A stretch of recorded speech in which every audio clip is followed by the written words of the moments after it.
ये माह इस्तिग़फ़ार है, क्योंकि इस महीने में अल्लाह की बारगाह में आमाल नामे पेश होने हैं। गालिबन पाकिस्तान में 3 फरवरी की रात शब बरात है।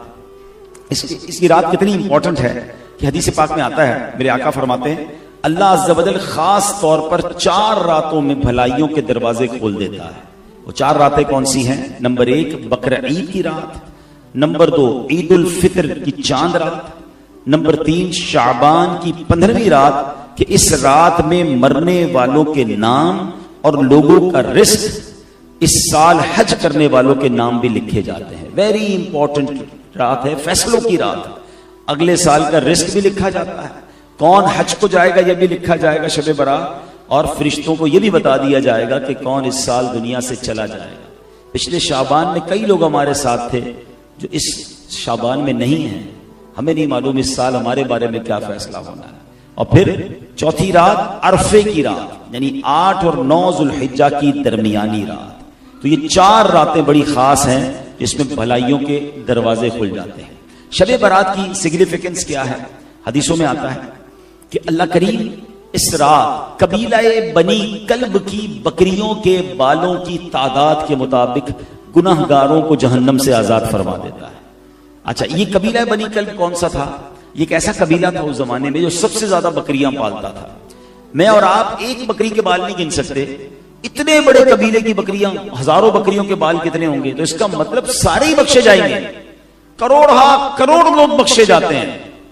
मगर उसके साथ एक लिस्ट भी आई हदीस में कि सब बख्शे जाएंगे, ये चंद किस्म के लोग जो हैं ये नहीं बख्शे जाएंगे। अब आप इमेजिन करें कि भाई कितने बड़े मुजरिम होंगे कि ऐसी मुबारक रात जिसमें करोड़ों बख्शे जा रहे हैं, उसमें कौन लोग हैं जो नहीं बख्शे जाएंगे? जो ना बख्शे जाने वाले हैं उनमें नाम जरा आप सुन लें। नंबर 1 हदीसों में मिलता है कि शराब का आदी नहीं बख्शा जाएगा। अब अनफॉर्चुनेटली सुना यह जाता है कि मुख्तलिफ शादियों के प्रोग्रामों में, दोस्तों में अब कोल्ड ड्रिंक की तरह लोग शराब पी रहे हैं। अल्लाह के वास्ते, अल्लाह रसूल के वास्ते शराब के करीब ना जाए। ये शराब उम्मुल खबाइस है, और शराबी जो है वो शबे बरात भी नहीं बख्शा जाएगा। और अब तो बहुत नॉर्मलाइज कर दिया गया शराब को। कभी कभी ऐसा तो मौका नहीं मिलता कभी देखने का, अल्लाह माफ करे, कभी जहाज में सफर होता है तो चाहे राइट लेफ्ट हमारे साथ बाजुका पाकिस्तानी और मुसलमान ही ट्रेवल कर रहे होते हैं, और बंदा हैरान हो जाता है कि यार ये हमारे साथ बैठा हुआ मुसलमान और धड़ल्ले से शराब पी रहा है, यानी फ्री में मिल जाए तो जितनी पीनी आप पी लेंगे। अल्लाह अकबर। हालांकि जहाज तो वो सवारी है कि जिसमें तौबा करके बावजूद बैठना चाहिए, कलमा पढ़ के बैठना चाहिए कि पता नहीं खैर से पहुंचूंगा या नहीं, कुछ हुआ तो दुनिया से ही चला जाऊंगा। मगर शर्म नहीं आती, और लोग, मैं गैर मुस्लिमों को क्या कहूं, मुसलमान पी रहे होते। अल्लाह अकबर। हालांकि ये शराब वो लानत है। वैसे तो बहुत सारे कबीरा गुनाह हैं, उलमा बैठे हैं, शायद ये एक ही गुनाह है जिसमें 10 किस्म के लोगों पर लानत फरमाई नबी पाक अलैहि सलाम ने। शराब पीने वाला, पिलाने वाला, उठाने वाला, खरीदने वाला, बेचने वाला, लाने, यानी कितने किस्म के लोगों पर लानत फरमाई गई, और यहां किसी को परवाह ही नहीं है। अभी नौजवान बैठे हैं, बाज़ औक़ात इनको कहें कि भाई ये शराब की महफिलें, बुरी महफिलों से दूर रहो, तो कहते हैं यार हम शराब नहीं पीते, दोस्त पीते हैं, हम तो सिर्फ बैठते हैं। हम नशा नहीं करते, दोस्त नशा करते हैं, हम तो सिर्फ कंपनी देते हैं, क्या करें आजकल। अच्छा, फिर बाज़ औक़ात कुछ लोग मल्टीनेशनल कंपनी या किसी बड़ी कंपनी में काम करते हैं, क्या करें, ऑफिशियल मीटिंग्स होती हैं, फला जगह जाना पड़ता है, जरा हर तरीके के लोग होते हैं, हम तो मना नहीं कर सकते, हम बैठते हैं। क्यों बैठते हैं उधर? यानी जहां रब की लानत बरस रही है आप वहां बैठे। अभी 4, 5, 6 साल पुरानी तो बात है जब हम सबने कोविड को एक्सपीरियंस किया था। क्या सीखा था कोविड से? सोशल डिस्टेंस, कि यार इसमें बुखार आ रहा है, नजला आ रहा है, बंदे से ही दूर रहो, हाथ भी नहीं मिलाते थे एक दूसरे से। यानी वायरस से बचने के लिए डिस्टेंस कर सकते हो, अल्लाह की लानत से बचने के लिए डिस्टेंस नहीं करना है। नहीं मेरे प्यारे इस्लामी भाई, सोहबत ही बंदे को बुरा बनाती है। आप किसी भी शराबी, किसी भी बुरे काम करने वाले से मिल लें, पढ़े लिखे लोग बैठे, किसी हीरोइनची से मिलने, जुआरी से मिलने, किसी कातिल से मिलने, चोर से मिलने, सवाल करें किधर से मिली ये आदत, बताएं क्या जवाब देगा? आपको जवाब भी पता है, वही कहेगा दोस्तों से मिली। कोई भी आपको नहीं कहेगा जनाब मेरी एक बर्थडे थी और अब्बू बड़े खुश थे और मेरे लिए जनाब अब्बू चरस का सिगरेट लेके आए, बेटा आज से शुरू कर दे। कभी भी वालदा ने मेरे इम्तिहान के अच्छे नंबरों के बाद मुझे चाकू ला कर ही दिया था कि बेटा चोरी शुरू कर दे। सारी बुरी आदतें नॉर्मली बुरी सोबत से मिलती हैं। लेकिन आज का नौजवान जवाब क्या देता है? मैं तो बड़ा पक्का हूं, मैं कुछ नहीं करता, दोस्त करते बैठता हूं। नहीं मेरे प्यारे, आज आप बैठ रहे हैं और कल आप मुब्तला हो जाएंगे। अच्छों की सोहबत में बैठे हैं, बुरी सोहबतों से बचें, क्योंकि शराब का आदि शबे बरात भी नहीं बख्शा जाएगा। आगे फरमाया माँ बाप का ना फरमा। ये कैसा गुनाह है और कितना खतरनाक गुनाह है कि तकरीबन हर वो रात जिस रात सब बख्शे जाते हैं, या जिन गुनाहगारों के बारे में आता है ये नहीं बख्शे जाएंगे, उनमें आपको हर लिस्ट में माँ बाप का नाफरमान जरूर मिलेगा। यानी अल्लाह को कितना सख्त नापसंद है कि जो बंदा अपने माँ बाप को सताता है। तो है मेरे प्यारे इस्लामी भाइयों, पर्दे में रहकर सुनने वाली मेरी बहनों, खुदा की कसम अगर आपके माँ बाप आपके पास हैं, यू आर सो लकी। अल्लाह अकबर।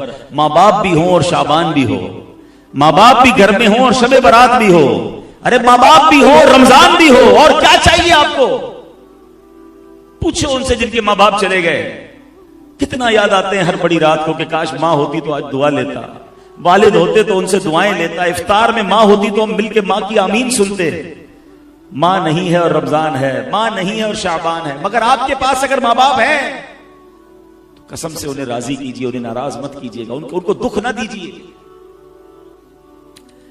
एक अपनी जिंदगी का निचोड़ बयान कर देता हूं कि जिंदगी में एक बात याद रखिएगा कि जिससे उसके माँ बाप राजी है ना, उसको दुनिया में तरक्की से कोई नहीं रोक सकता, और जिससे उसके माँ बाप नाराज हैं, चाहे सारा जमाना राजी है, उसको बर्बादी से कोई नहीं रोक सकता। और ये हदीस पाक के अल्फाज हैं कि जिससे उसके माँ बाप राजी, उससे उसका रब राजी, जिससे उसके माँ बाप नाराज, उससे उसका रब नाराज। प्लीज, शबे बरात आ रही है, किसी भी वजह से अगर माँ बाप नाराज हैं, दिल दुखाया है, दूरी हो गई है, उनसे माफी मांग लें, क्योंकि शबे बरात सब बख्शे जाएंगे, माँ बाप का नाफरमान नहीं बख्शा जाएगा। आगे फरमाया रिश्तेदारी काटने वाला, कता ताल्लुक करने वाला। अब बैठे खानदान के लोग यहां पर छोटी छोटी बात पर खानदान तोड़ दिए, रिश्ते तोड़ दिए, जाना आना खत्म कर दिया। हम नहीं जाते फला चचा के घर, हम नहीं जाते फला मामू के घर। क्यों नहीं जाते भाई? उन्होंने दावत में नहीं बुलाया था, है? जैसा दावत देनी थी वैसी दावत नहीं दी, घर गए तो अच्छे तरीके से बात नहीं की, इतनी छोटी बात पर रिश्ता खत्म कर दिया। भाई भाई से नहीं मिल रहा, मियां बीवी घर बैठे एक दूसरे से दूर, छोटी सी बात हो गई, थोड़ा सा मसला हो गया, कोई बात नहीं, गलती हुई, हमारा रिश्तेदार है, हमारा भाई है, हमारा मुसलमान है, मगर माफ करने के लिए तैयार नहीं है। वैसे अजीब बात है, हम अल्लाह से माफी कैसे मांगते हैं? अल्लाह हमारे सारे गुनाह माफ कर दे, सगीरा भी माफ कर दे, कबीरा भी माफ कर दे। कभी हमने अल्लाह की बारगाह में यह अर्ज किया कि या अल्लाह तू हमारे सारे गुनाह माफ कर दे, मैंने किसी को माफ नहीं करना है। ये कैसी माफी है कि आप किसी को माफ करने के लिए तैयार नहीं, अल्लाह आपको सारे माफ कर दे। हम भी तो माफ करें ना। और याद रखिए, बर्दाश्त करना, दरगुजर करना, ये जो हिल्म है ना, ये वो कमाल का वस्फ है जो सुन्नते अंबिया भी है, सुन्नते रसूल भी है, बल्कि ये अल्लाह अज़्ज़ वजल की भी सुन्नत है। हाँ, और ये माह रमजान तो हमें वैसे भी सब्र का दर्स देता है। एक तो यहां पर झगड़े खत्म नहीं कर रहे लोग, और रमजान में एक अजब समा बन जाता है। पता नहीं, रोजा रख के ऐसा लगता है एहसान करते हैं, हर दूसरा आदमी लड़ रहा होता है, खासतौर पे इफ्तार से पहले तो डर लग रहा होता है किसी से बात करने के लिए। भाई इससे बाज हमने तो नोट किए में कुछ लोग, इनसे हमेशा रात को बात करनी है, तरावी के बाद, रोजे में बात नहीं करना। हजरत ने रोजा रखा है, हमारी खैर नहीं है। ऐसा हो सकता है घर में भी होता होगा कि कुछ बीवियां डरती होंगी, कुछ बच्चे डरते होंगे, कुछ एम्प्लॉय डरते होंगे कि सेठ साहब से आज बात नहीं करना, सुबह से इनको पान नहीं मिला, या सिगरेट के आदी है तो सिगरेट नहीं मिली है, हजरत ने आज रोजा रखा है, पता हमसे इफ्तार ना कर ले। हालांकि रमजान तो है ही सब्र का महीना, माफी और दरगुजर का महीना, लेकिन रमजान में ज्यादा झगड़े लोग कर रहे होते हैं। नहीं मेरे प्यारे, आजा का भी तो रोजा है ना, आपकी जबान का भी रोजा है, आपकी जबान भी आपने सही इस्तेमाल करनी है। हिल्म की बात हो रही है तो सुभान अल्लाह, मैं आपको एक वाकया सुनाता हूं कि बुजुर्गाने दीन कैसे हिल्म वाले थे, कैसे कुव्वत बर्दाश्त वाले थे। एक बुजुर्ग के बारे में आता है कि बहुत बड़े बुजुर्ग हैं, हालांकि हजरत अहनफ बिन कैस रदी अल्लाह, ताबई बुजुर्ग हैं। ताबई वो होता है जिसने किसी सहाबी का दीदार किया हो और उसका ईमान पर खात्मा हुआ हो, और ताबई भी जन्नती होता है। अब एक बार वो कहीं जा रहे थे तो किसी ने आपको गाली दे दी। अब जरा इमेजिन करें कि हम कहीं जा रहे हैं और हमें कोई गाली दे दे, हमारा क्या रिप्लाई होगा? ओए होए होए, अब तो जितनी गालियां याद है सारी उसको देनी है। मगर ये कैसे अजीम बुजुर्ग थे, खामोशी से चलते रहे। वो पीछे से गालियां देता रहा, आप चलते रहे, वो बहुत जोर जोर से गालियां देता रहा, आप चलते रहे। एक जगह आपने जब घर के इलाके के करीब पहुंचा ना, आप रुक गए और उस शख्स से कहते हैं भाई और भी बाकी रह गई तो दे दो। अपने मोहल्ले में जब मैं दाखिल हूंगा ना तो अब वहां मेरे जानने वाले काफी होंगे, वो तुम्हारी गालियां सुनकर तुम्हें कोई नुकसान ना पहुंचा दें, तुमसे मेरी वजह से कोई झगड़ा ना करें, अगर कुछ और बाकी बच गया तो मुझे गालियां दे दो ताकि तुम्हें कोई तकलीफ ना पहुंचे। अब आप सोचिए उस बंदे को कितनी शर्मिंदगी हुई होगी, लेकिन ये था हमारे बुजुर्गों का हिल्म, ये था उनका बर्दाश्त। अच्छा, इसी तरह में अगर हम सबको एक नाज शरीफ बड़ी शौक से याद है, उसके अल्फाज भी याद है, सलाम उस पर के जिसने गालियां सुनकर दुआएं दी, सलाम उस पर के जिसने खून के प्यासों को कबाएं दी। अच्छा, मैं आपसे पूछूं, हमने कितनी बार गाली सुनकर दुआ दी है? नात हमेशा पढ़ते हैं, हमेशा मजा आता है शेर को सुनकर, मगर हम भी तो कुछ ऐसा अपनाए ना कि जिंदगी में अगर कोई हमें बुरा भला कहे तो कभी तो उसको दुआ दे दे कि अल्लाह इसको हिदायत दे दे। हम कहते नहीं टेट फॉर टेट, जैसे को तैसा, इसने मेरे साथ बदतमीजी की अब तो मैंने छोड़ना ही नहीं मेरे प्यारे इस्लामी भाइयों, हमें इस मुबारक महीने की मुबारक रात से पहले पहले ये बर्दाश्त पैदा करनी है, ये दरगुजर पैदा करना है, ये माफी पैदा करनी है कि कता ताल्लुक को खत्म करना है, वरना शबे बरात कता ताल्लुकी करने वाला नहीं बख्शा जाएगा। जहां मैंने कहा था ना कि हिल्म जो है वो रब्बे करीम की सुन्नत है, अंबिया की सुन्नत है, मैं इसकी कुछ झलक भी आपको बयान करता हूं। पहले तो हिल्म कहते किसको है? हिल्म का माना है बुर्दबारी, नरम दिली। इमाम गजाली रहमतुल्लाह तआला फरमाते हैं, आदमी को गुस्सा आए और वो कोशिश करके तकल्लुफ के साथ नफ्स को मजबूर करके गुस्से को दबा दे तो इसको कज़्मुल गैज़ कहते हैं, यानी गुस्सा पी जाना कहते हैं। बड़ी अच्छी बात है, गुस्सा आए तो गुस्सा पी जाए, और ये बड़ा प्यारा घूंट है, इसको अफजल घूंट कहा गया कि बंदा गुस्सा पी जाए। बल्कि हदीसों में यह भी मजमून है कि पहलवान वो नहीं जो गुस्से के वक्त किसी को पछाड़ दे, पहलवान वो है जो गुस्से के वक्त अपने आप को काबू में रखे। मगर हिल्म इससे भी ऊपर की चीज है। वो क्या है? फरमाया कि अगर बंदा गुस्सा पीने की इतनी मशक कर ले, बार बार अपने गुस्सा पीने की आदत अपनाए, एक वक्त आए कि उससे गुस्सा आया ही ना करे, और गुस्सा आ जाए तो गुस्सा दबाने का तकल्लुफ ना करना पड़े, बल्कि आसानी से गुस्सा उसका चला जाए, दब जाए, इसको हिल्म कहते हैं। इमाम गजाली रहमतुल्लाह तआला फरमाते हैं, गुस्सा पीने की निस्बत हिल्म ज्यादा अफजल है।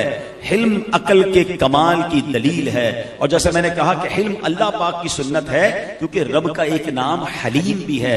अल्लाह पाक के हक में इसका माना यह है कि गुनाहगार को मोहलत देना, उसकी फौरी पकड़ ना फरमाना। अब जरा गौर कीजिए ना, दुनिया में कितने गुनाह हो रहे हैं, अल्लाह पाक की कैसी कैसी नाफरमानियां हो रही हैं। अल्लाह अकबर, अल्लाह पाक चाहे तो जमीन फट सकती है, ये नाफरमान जमीन में धंस सकते हैं, आसमान से पत्थर बरस सकते हैं, बिजली गिर सकती है, नाफरमान का चेहरा बिगड़ सकता है, मगर वो रब्बे करीम मोहलत दे रहा है। वो रब्बे करीम सुभान अल्लाह हलीम है ना, वो मोहलत दे रहा है। वरना कौन सा गुनाह है? अरे माद अल्लाह, अल्लाह को बुरा भला कहने वाले लोग इस धरती पर बसते हैं, उन्हें भी रिस्क मिल रहा है, उन्हें भी ऑक्सीजन मिल रही है, उन्हें भी जमाने में सब कुछ मिल रहा है। ये सब किस बात की दलील है? कि वो हलीम है, वो दरगुजर है, कर फरमा रहा है।